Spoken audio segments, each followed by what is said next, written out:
You find the moist with the dry. And then to Dr. Akram Kassim. السلام عليكم ورحمة الله وبركاته.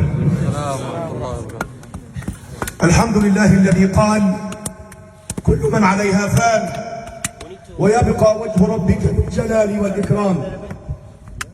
وأصلي وأسلم على من قال له ربه جل وعلا إنك ميت وإنهم ميتون ثم إنكم يوم القيامة عند ربكم تختصمون. أيها الأحبة الكرام، مات أخونا عبد الله كامل، مات صاحب الصوت الشجي والشعر الندي، مات من عرفه الناس. هل صليت اليوم عليه صلى الله عليه وسلم؟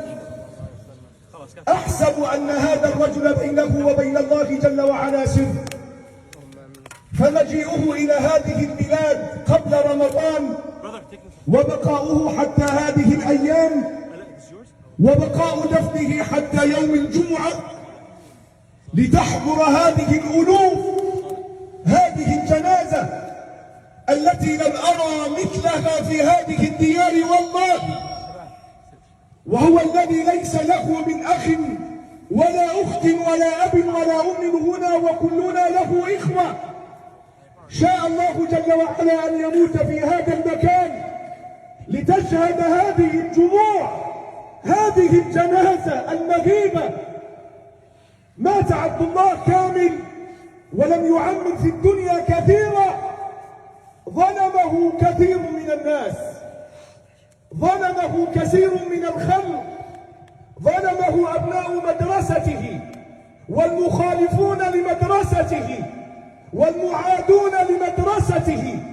وتالله ووالله لو أن هناك منصفون من البشر لظل هذا الرجل في بيته وداره وبلده يعلم الناس العلم ويهدي الناس إلى الله جل وعلا.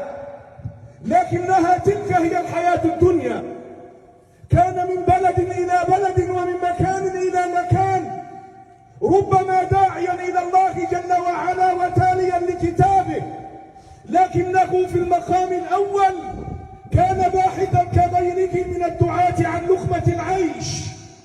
وعزاؤنا أن تكون نيته لله جل وعلا. ولئن مات عبد الله كامل ووالله هناك من هو أندى منه صوتا وهو صاحب الصوت الندي، وهناك من هو أكثر منه حفظا وهو صاحب الذاكرة القوية، وهناك من هو أكثر منه علما وهو صاحب علم وفضل. لكني أحسب أن الله جل وعلا أخذه قبل 40، وإن له من الأجر والعلم والفضل ما يفوق أناسا كثيرين.